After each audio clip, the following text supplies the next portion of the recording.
Oke, terima kasih Pak Rudi. Saya koreksi untuk forecast untuk aktual untuk ke BOMBC Bank Reput itu masih tetap sama 207. Jadi sepertinya nampak inflasi menjadi pokok utama di Inggris. Ancaman terhadap krisis masih terbuka di Inggris dikarenakan adanya kecenderungan untuk menahan tingkat suku bunga lebih rendah nampaknya akan terganggu, sehingga beberapa data dari Inggris sendiri menunjukkan boleh dibilang nada pesimis, dalam arti kata kecenderungan untuk Inggris fundamental data tidak mendukung untuk penguatan mata uang mereka. Kemudian untuk kali ini saya akan membahas kembali, mengingatkan kepada rekan-rekan kembali tentang keadaan di Jepang ya. Keadaan di Jepang sendiri kemarin terus-menerus berita telah keluar di kantor berita CNBC maupun dari berita-berita yang masuk secara fundamental di internet bahwa yen nampaknya akan terus melemah dikarenakan respon dari fundamental data dari Jepang sendiri dalam satu minggu memberikan data yang bertolak belakang. Oke, pertama saya ingat kita mengingat kembali yang disebut dengan Abenomics. Shinzo Abe setelah terpilih kembali dalam periode kedua tahun 2012 bulan Desember menang dalam pemilihan umum untuk menempati posisi Perdana Menteri dikarenakan tawaran dia untuk membenahi perekonomian Jepang dalam krisis deflasi selama satu dekade terakhir. Kemudian juga hal ini juga membawa titik cerah terhadap peperangan Jepang terhadap mata uang mereka atau terhadap pertumbuhan ekonomi. Ancaman deflasi ternyata setelah dilaksanakan kebijakan-kebijakan Shinzo Abe yang dikenal dengan tiga panah ya, inflasi telah membaik, namun dari beberapa sektor nampaknya belum mendapatkan hasil yang cukup memuaskan. Oke, kita balik lagi kembali ke Abenomics. Apa itu Abenomics?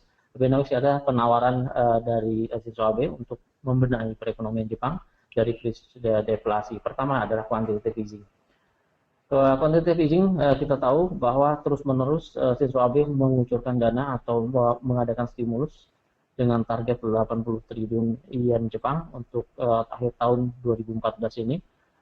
Setelah beberapa kali atau beberapa bulan dalam setiap kesempatan untuk berbicara masalah ekonomi masih terus mengucurkan pola bantuan ini yang disebut dengan kualitatif dan kuantitatif easing. Nah, tujuan dari quantitative easing dari pengucuran ini adalah untuk meningkatkan inflasi, kemudian untuk meningkatkan economic growth di Jepang sendiri. Kemudian ini juga membawa pengaruh terhadap kebijakan terhadap penahanan tingkat suku bunga dalam rate 0, kemudian juga berusaha terus-menerus untuk melemahkan mata uang yen. Namun beberapa analis kita tahu ada yang berpendapat sinis terhadap pelemahan yen ini dikarenakan pelemahan yen bukan satu-satunya cara ampuh untuk meningkatkan growth atau untuk memperbaiki perekonomian suatu negara. Namun dibutuhkan hal yang lainnya. Nampaknya Shinzo Abe masih tetap berpendirian bahwa yen melemah akan terus mendapatkan target dari kebijakan dia, yaitu masalah inflasi dipertahankan di atas 2%, kemudian economic growth yang dicapai akan terjadi. Kemudian yang kedua adalah fiskal stimulus. Fiskal stimulus yang dimaksudkan adalah peningkatan dari tax, ya, tax apabila terjadinya penguatan dari sisi ekonomi, stok yang meningkat, tingkat saham yang meningkat, akan dikenakan tax meningkat juga secara progresif. Kemarin pada bulan April 2014 telah dinaikkan tax sebesar dari 5% menjadi 8%. Hasilnya seperti apa? Ternyata kemarin sedikit mempengaruhi penurunan performa dari stok di Jepang, sehingga beberapa pelaku pasar mengkhawatirkan terjadinya krisis di Jepang akan kembali terulang. Kemudian dari peningkatan teks ini, rencana untuk peningkatan teks pada bulan Oktober 2015 kemarin pada hari Selasa ternyata diundur 18 bulan setelahnya, sekitar bulan April, nanti kita lihat 18 bulan sesudahnya. Kemudian tujuannya apa? Tujuannya adalah meningkatkan dari performa dari trade balance di Jepang. Kemudian yang ketiga, kita melihat dari struktur reformasi, merubah regulator reformasi untuk perdagangan, kemudian menciptakan relasi-relasi baru untuk perdagangan di negara-negara lainnya atau negara-negara sahabat di Jepang. Hal ini juga akan membantu untuk meningkatkan pertumbuhan. Jadi titik utama dari Abenomics ini adalah dua, yaitu meningkatkan inflasi, kemudian juga mencapai tingkat pertumbuhan yang memuaskan. Kemarin yang terjadi adalah inflasi cukup bagus untuk dicapai, namun tingkat growth pada jangka pendek atau menengah ternyata mengalami tidak seperti yang diharapkan, di atas positif, masih berada di nilai kontraksi sebesar 0,4%. Oke. Sebagai latar belakang, kita melihat perbandingan antara beberapa tahun ke belakang, paling tidak ada tiga kejadian yang mempengaruhi performa indikator ekonomi di Jepang. Pertama, masalah tsunami bulan Maret 2011 membawa pengaruh sebetulnya terhadap perekonomian mereka sendiri. Namun nampaknya tsunami atau bencana gempa bumi di Jepang, Jepang telah belajar dari beberapa peristiwa ini, sehingga perbaikan ekonomi setelah kejadian tsunami ternyata cukup bagus dihadapi oleh fundamental ekonomi di Jepang. Kemudian pada bulan Januari 2013, pada garis vertikal kedua, setelah menawarkan Abenomics dari Shinzo Abe sendiri, ternyata private consumption yang terjadi cukup bagus. Kemudian dari GDP juga terlihat cukup bagus. Namun 3 bulan setelahnya mengalami penurunan. Kemudian setelah mengalami kebijakan untuk meningkatkan tax, private consumption yang diharapkan akan terjadi bagus, ternyata terjadi penurunan di Jepang. Kemudian GDP juga terlihat menurun. Kemudian bidang lainnya, inflation rate, yang cukup berhasil dari target Abenomics sendiri, yaitu tentang inflation rate, yang sebetulnya sebelum pembukaan 2014 sendiri cukup baik sebetulnya. Beberapa bulan sebelum penutupan 2014 cukup baik, sehingga hingga saat ini tingkat inflasi masih tetap dipertahankan di atas 2%. Kemudian dari sisi ekspor, barusan keluar data ekspor sendiri cukup bagus di Jepang sendiri. Ternyata pertumbuhan ekspor sangat bagus. Kita melihat di sini kemarin ekspor sendiri 9,6%, cukup bagus. Kemudian impor yang terjadi menurun 2,7%. Namun secara keseluruhan apabila digabungkan juga membantu untuk fundamental ekonomi Jepang saat ini. Kemudian untuk trade balance yang terjadi, tadi juga diumumkan trade balance cukup bagus, meskipun masih dalam taraf kontraksi, yaitu minus 710 billion. Kemudian industrial output yang terjadi sedikit melambat. Nah, ini yang terjadi beberapa waktu ke belakang dari ketiga peristiwa, yaitu tsunami, kemudian yang kedua adalah peluncuran pertamanya Abenomics, kemudian yang ketiga adalah masalah tax 5 menjadi 8%. Kemudian apa yang terjadi untuk pada hari Rabu kemarin? Ternyata ada beberapa pelaku pasar menganggap pesimis apabila melihat dari rencana jangka panjang dibandingkan dengan tahun 1997 pada saat peningkatan pajak, ya, peningkatan pajak penjualan. Ternyata tidak lebih bagus dari tahun 97. Terlihat salary atau wage yang terjadi, upah di sini tetap berada di bawah tahun 97 setelah peningkatan pajak itu. Kemudian dari household spending, yaitu konsumsi, ternyata juga masih tetap berada di bawah rekor tahun 97. Kemudian dari gross domestic product pada bulan April 2014 kemarin, ternyata tax hike ini membawa pengaruh masih cukup buruk dibandingkan dari tahun 1997. Dari tiga data ini, secara jangka panjang kita melihat masih belum memuaskan dari hasil kebijakan economics. Kemudian apabila kita melihat dari jangka menengah, memang terjadi average monthly wage yang terjadi sendiri belum tumbuh secara signifikan, bahkan mengalami penurunan dari 302,37 menjadi 298,48. Jadi belum tumbuh secara wage. Kemudian dari household spending juga masih dalam masa kontraksi, yaitu 5,6% dari minus 4,7%, malah lebih turun. Kemudian growth rate yang terjadi minus 1,9 bulan lalu, kemarin diumumkan minus 0,4. Hal inilah yang membawa pengaruh terhadap pergerakan dari dolar yen kemarin pada hari Selasa hingga hari ini.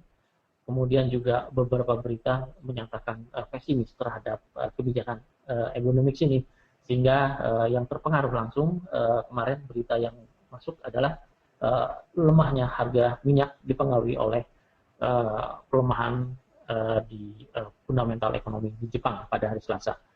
Jadi masa krisis diambang masa krisis kembali.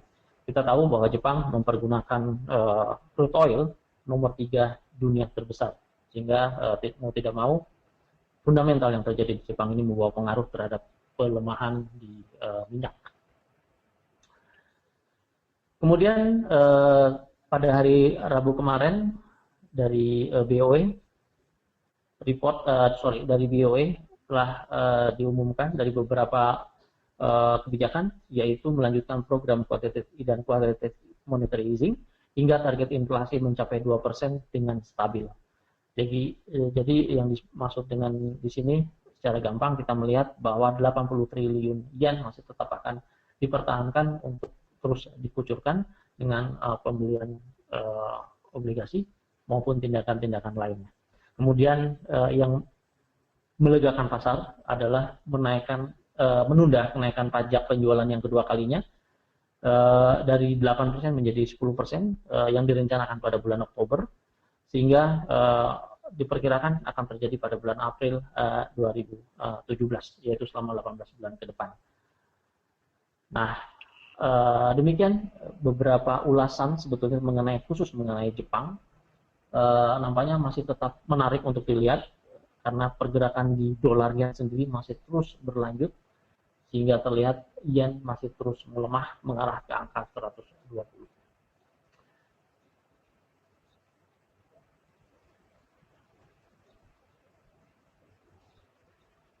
Silakan, mungkin ada tanggapan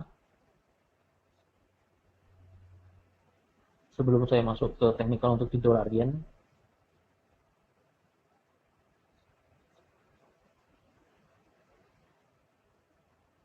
Untuk bicara, oke, baik Pak Di. Untuk Jepang sendiri kita bicara bahwa kenaikan sales tax dari 5% menjadi 8% itu menjadi salah satu penyebab mengapa perekonomian Jepang saat ini masuk ke tahap resesi sejak tahun 2008. Oke, berarti begini Pak, dengan pelemahan dari yen sendiri mencapai 118 terhadap US dollar, apakah ini menjadi salah satu pertanda bagus, atau kita bicara suatu negaranya terjebak dalam resesi, mata uangnya melemah, apakah ini menjadi suatu awal yang bagus untuk meningkatkan tingkat ekspor atau angka ekspor dari negara Jepang ini, Pak Dwi? Secara nyata tadi barusan juga diumumkan bahwa ekspor cukup bagus, diumumkan yaitu 9,6% positif untuk ekspor, kemudian dari impor sendiri masih cukup positif 2,7%. Yang mengkhawatirkan kemarin berita adalah tentang GDP mereka, yaitu tadi 1,6% menjadi 0,4%, minus, tetap berada di wilayah kontraksi di bawah 0 ya, di bawah 0%.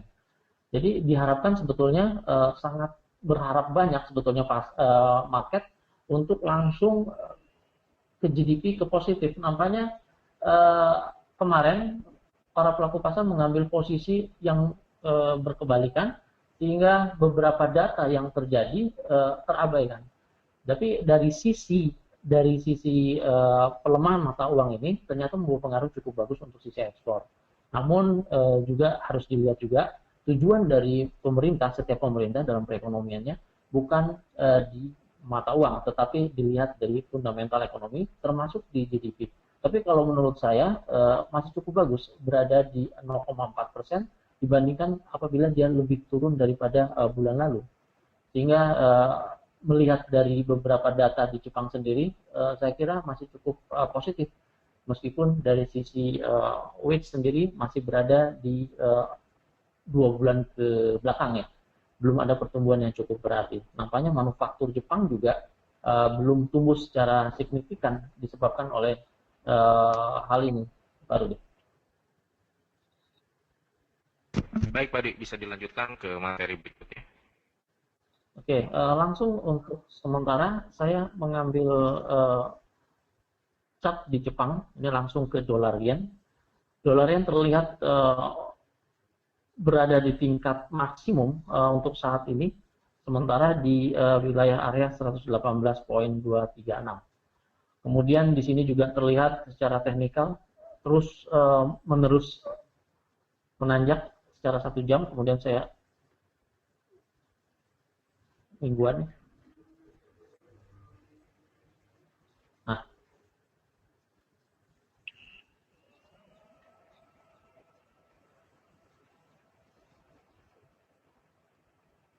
Nah, terus terjadi breakout, saya mengambil posisi untuk Fibonacci, yaitu swing dominan yang terakhir, yaitu di wilayah tertingginya di 116.90-an hingga ke 115.448. Secara gampang, nampaknya juga pergerakan untuk di dolar yen sendiri terlihat terus mengalami penguatan, dolar mengalami penguatan terhadap yen, tertarget di 119.43 sebelum mengarah ke 120 untuk dolar yen. Kemudian ini juga dibantu dengan performa yang cukup bagus di dolar. Dari beberapa data dolar, ternyata Fed sendiri memberikan sinyal akan terjadi perubahan yang cukup bagus untuk tingkat suku bunga, akan menaikkan tingkat suku bunga dalam waktu dekat dikarenakan fundamental Amerika Serikat sendiri dan cukup bagus. Sehingga hal ini juga menopang terhadap bagusnya perekonomian di Jepang, kemudian bagusnya juga tren yang terjadi di dolar yen, yaitu di pelemahan yen lebih lanjut. Namun dari beberapa traders juga mengkhawatirkan hal ini terjadi yang disebut dengan bull trap. Jadi kejenuhan pasar kemungkinan akan terus membayangi apabila terus mengalami pelemahan yen di wilayah 119.43. Namun secara jangka pendek, kalau kita melihat dari range rata-rata harian di Jepang sekitar 90 poin, untuk transaksi saya kira masih worth it untuk diikuti, untuk mengikuti posisi buy, mengikuti arah tren yang terjadi dengan batasan stop loss range maksimal yaitu 900 poin di Monex Trader. Saya kira masih cukup worth it untuk dilaksanakan transaksi di dolar yen. Demikian Pak Rudi. Oke, baik. Berarti kalau ya, silakan. Oke, berarti kalau kita lihat dari dolar yen ini memang untuk kita bicara dari time frame intraday maupun daily menunjukkan masih ada tren yang sangat kuat untuk naik ya Pak Dwi. Ya. Masih cukup bagus. Oke, selanjutnya ke ponseling ya. Ponseling, kita melihat ponseling masih 1 jam atau harian yang saya lihat untuk kemarin terjadi penguatan, kemudian balik lagi ke wilayah ini, ke wilayah rectangle yang terjadi di sini beberapa hari. Ya, kita belum melihat secara signifikan tren yang terjadi di ponseling, sehingga pengambilan posisi trade yang terjadi di ponseling dalam Shopee juga masih dimungkinkan. Sekarang masih berada di wilayah rectangle ini. Maksimal saya membatasi di 161.8, pengambilan Fibonacci dominan, tren besar yang terjadi di sini dalam keadaan downtrend. sekarang terjebak di wilayah 61,8 hingga ke angka ke 100% Fibonacci, yaitu di 1.55938 hingga ke angka tertinggi di 1.57278. Kemudian di euro, untuk euro, ya euro sendiri nampaknya juga mengikuti tren yang 4 jam ini, masih dalam keadaan bullish sesuai perkiraan minggu lalu. Kemudian saat ini euro berada di kisaran 1.25374 yang merupakan wilayah di atas wilayah tengah minggu ini. Kemudian tren yang terjadi, kita menunggu breakout untuk di 1.26027 untuk mengikuti posisi buy. Kemudian batasan untuk turun kembali di euro saya kira di 1.24402. Kemudian selanjutnya kita bahas masalah Hang Seng, Pak Rudi. Pak Rudi mungkin ada yang menambahkan masalah Hang Seng?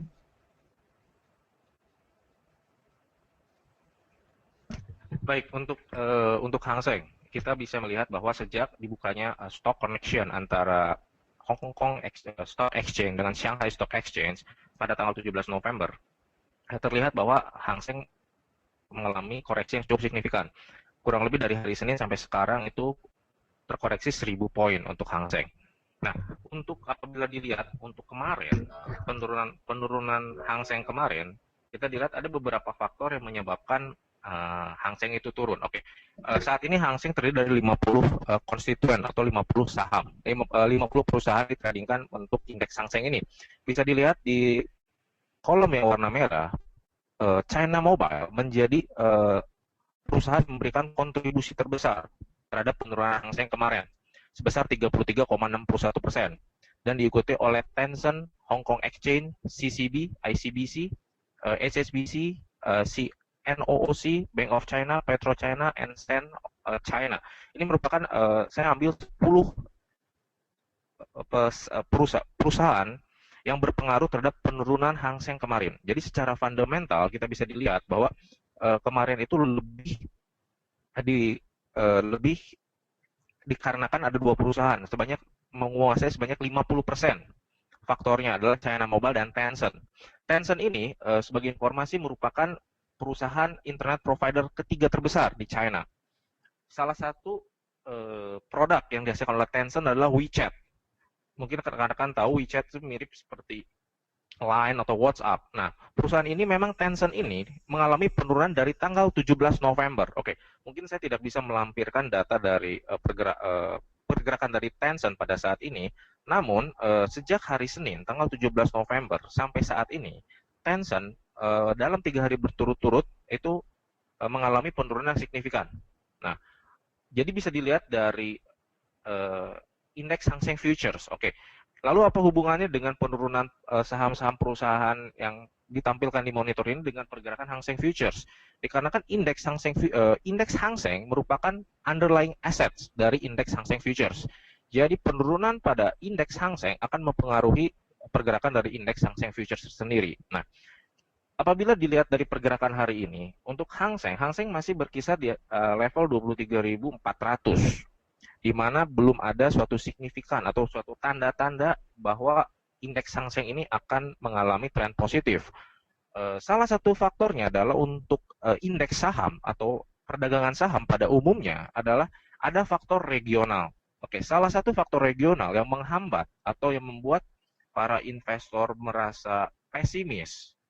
Artinya mereka lebih aman melakukan profit taking sehingga terjadi penurunan signifikan di Hang Seng sendiri adalah mengenai kondisi perekonomian di Jepang.